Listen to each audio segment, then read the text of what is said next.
Hi everyone, my name is Yael Rozencwajg. I'm the co-founder and CEO of Wild Intelligence. Wild Intelligence is helping organizations accelerate their data operations and also improve human values in AI. So today we're going to speak about building a global AI policy, operationalizing international standards and regulations. I'm going to be joined by Tony Fish. Tony is a serial entrepreneur and a polymath, and also happens to be my co-founder. Tony wrote a book recently, Decision Making in Uncertain Times. I highly recommend you to read it. It's available on Amazon, and it will provide you a large perspective if you're a business leader, founder, entrepreneur, or decision maker. In everything that's related to decision making in the current landscape. Speaking about the current landscape, the international AI standards and regulations are emerging to ensure responsible development and the various uses of AI. It should protect not only organization but society as a whole by promoting fairness, transparency, and user safety. Now, you probably heard about the EU AI Act and the recent ISO guidance on AI risk management. These are just a few examples of the standards and the regulations that are taking place. And I think that, as each one of us, decision makers, business leaders, founders, co-founders, partners, we should ask ourselves, how should those regulations start taking place, and how should organizations begin to consider and implement these policies? It's really important to start thinking and articulating our questions. Like, what is expected from us to operate? How does policy mitigate risks? All these things that we need to start and to understand and also start to know how to explain the rise of AI, the necessity to integrate and implement, new AI in our systems.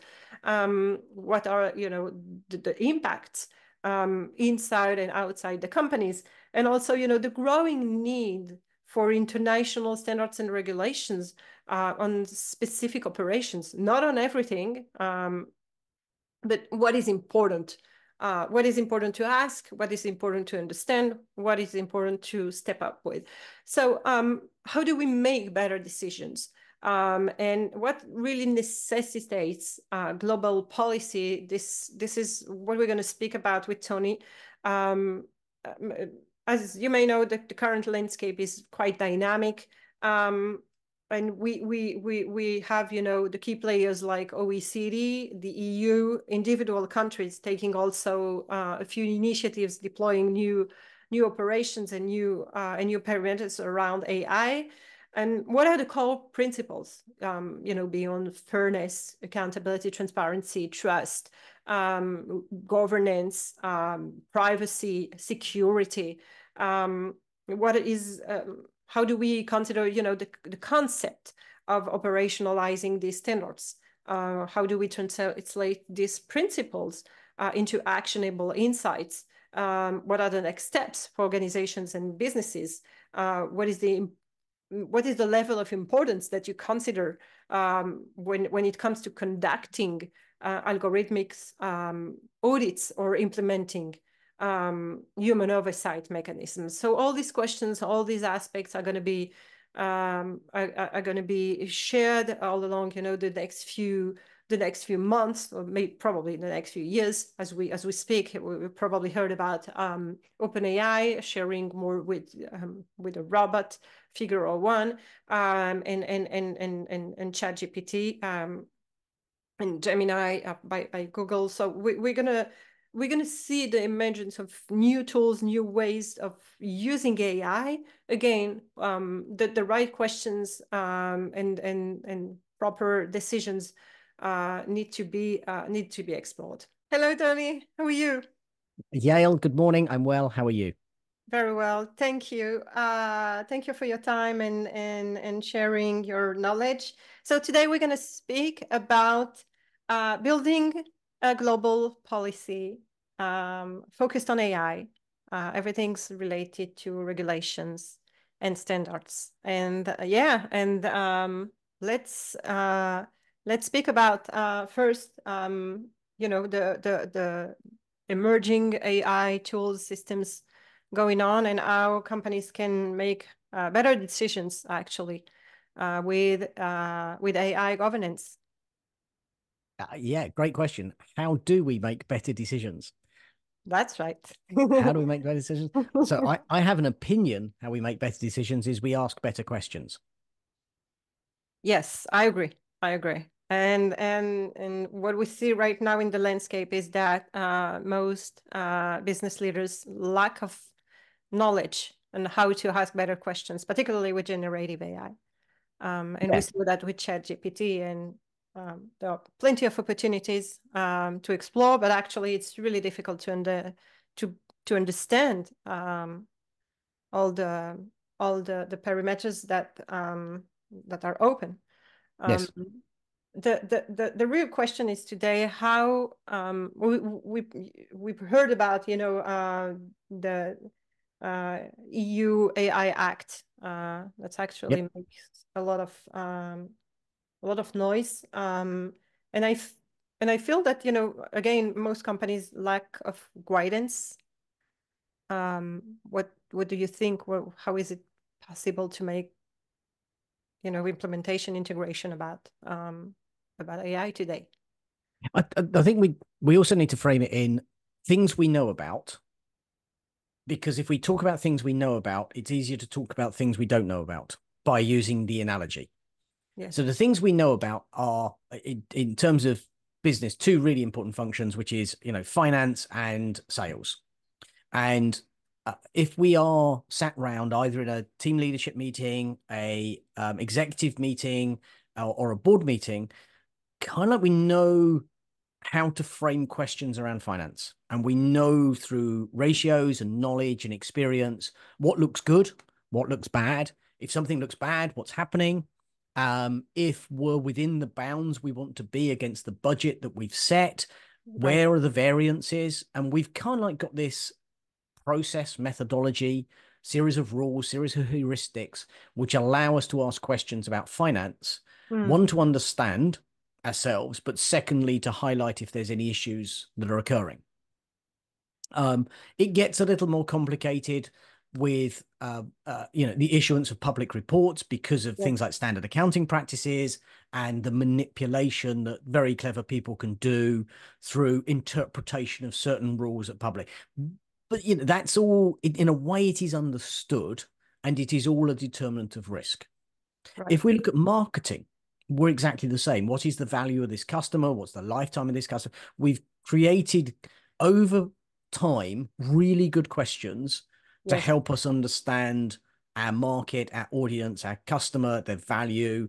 And not only that, how to either offer them new products and services or to go into different areas.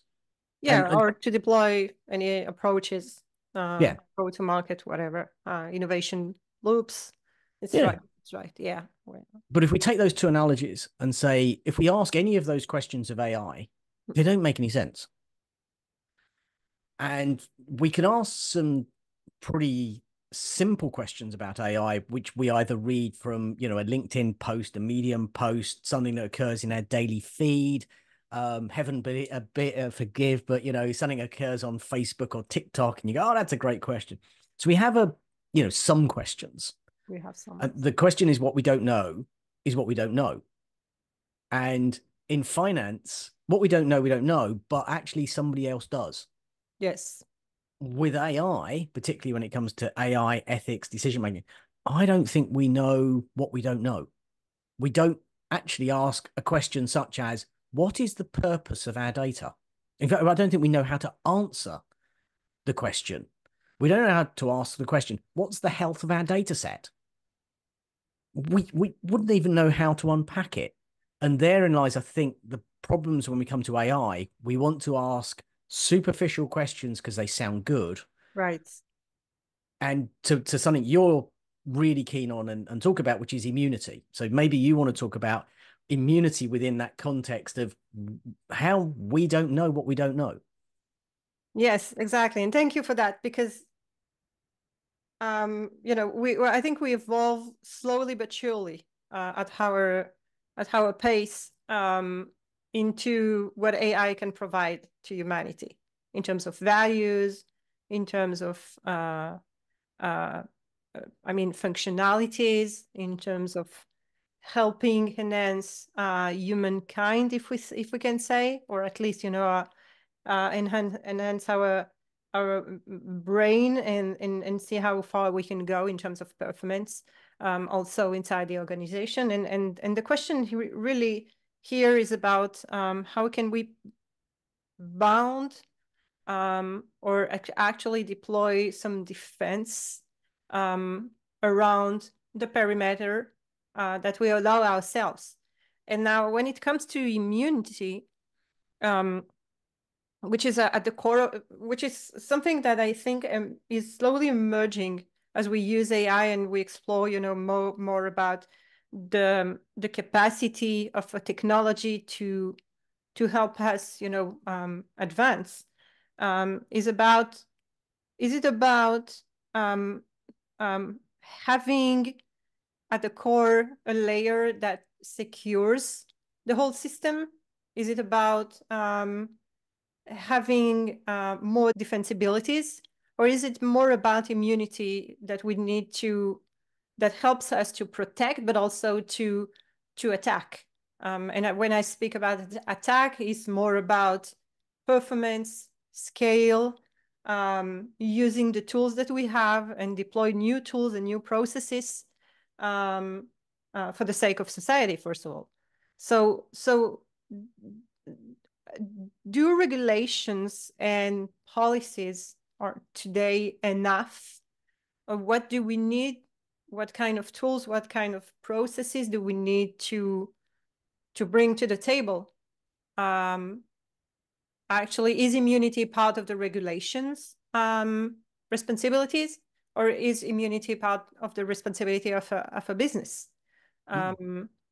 Because today we have cybersecurity, we have IT highly secured, we have all those standards protecting us and also helping us with the boundaries and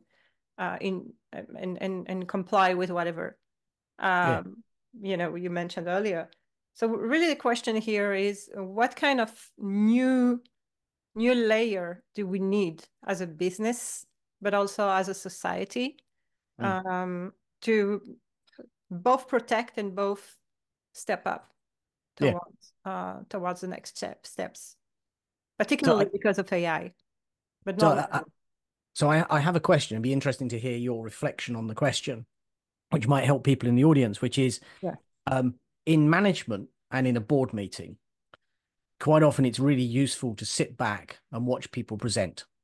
yeah, And when they're presenting, the question you're asking yourself is, who is supervising their thinking?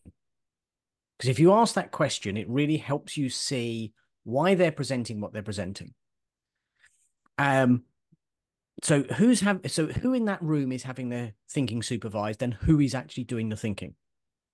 If we apply that same thing to AI, it's that question that, who is presenting something to this board or to this management team, right. whose knowledge or experience or data is being supervised by a large language model? And I'm not sure we know how to answer that question right now. Is it a good question we should be asking? Wow. Yes, and thank you for asking. Do we authorize Good. AI to check into our brain? Mm. And if so, there is a first answer. Where are our limits? This is one of the options. But on the other side, if we do authorize a machine learning system or whatever to control us, to control our brain, it immediately falls into something that it's called responsibility. And really, I think an ethical aspect, of course, first and foremost. I think that the one question that we should ask really is, what do we want from AI? As far as we know ourselves, the values that we want to step up with, as a society, but also comparing, to whatever we've been through, during COVID, and the uncertainty that's going on around the globe. So the real question is, who can check into our brain? And if we decide AI can do it, as a community, as an audience listening to a presentation, or as a group of people, or team workers, what are the limits, really? Yeah. And I like that question, which is, what do we want from AI? Because it's a reflective question, which I think it forces people to sit back and go, what do I think? And Exactly. there's a question on top of that one, I believe, which is useful, which is, in your opinion, and again, this is self-reflection. So it's sit there over a cup of coffee and think about this, is, in your opinion, can AI evolve to recognize and propose solutions outside of its initial paradigm? So in your opinion, can AI evolve to recognize and propose solutions outside of its initial paradigm? Because I think that will help you define better, what do we want from AI? That's an excellent question. Are we in the same paradigm when we ask AI to decide what kind of paradigm are we? Yes. Now, and I think to the audience, while these sound like futile questions, they're not. They're These are the not. questions which actually we need to wrestle with, because if we don't, we are going to end up with something which we didn't intend. Absolutely.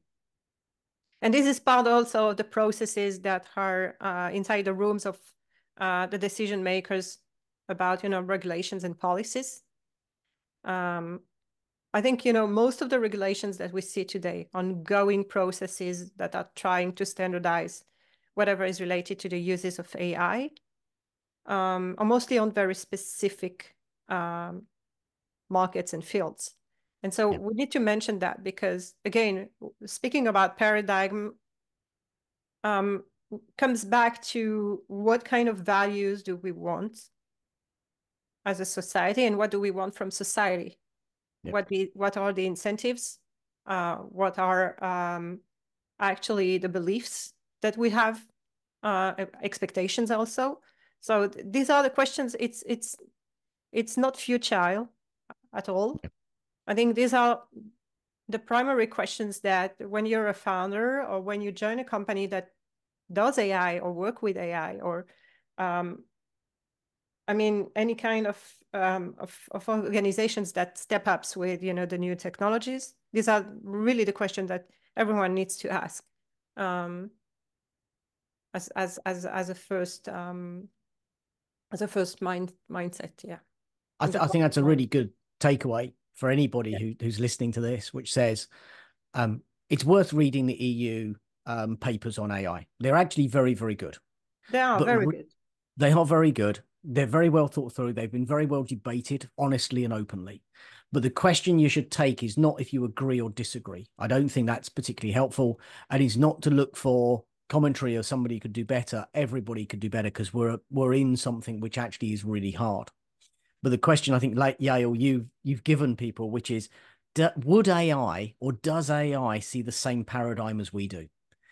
And that, as you read the EU paper, I think is a really instructive way to help bring a different perspective. I agree. I think there are a lot of opportunities. I really recommend, to everybody to just have a look at what's going on the side of regulations. Even though everyone wants, his own chat and developing its own chat GPT or any kind of robots, as we see right now. I think that the points here are fair enough to ask, what are the barriers? What existing biases do we work with? What are the knowns, the unknowns, as you mentioned. Thank you, Tony, for this. The risks, the opportunities that we can get out from the uses of AI, but also what do we want exactly, you know, from technology to do for us, or with us, or against us? These are the main questions. And being aware of what's going on is also very helpful. Thank you I very think much. that's super. Thank you. Thank you. And thank you As to always, you. enjoy chatting.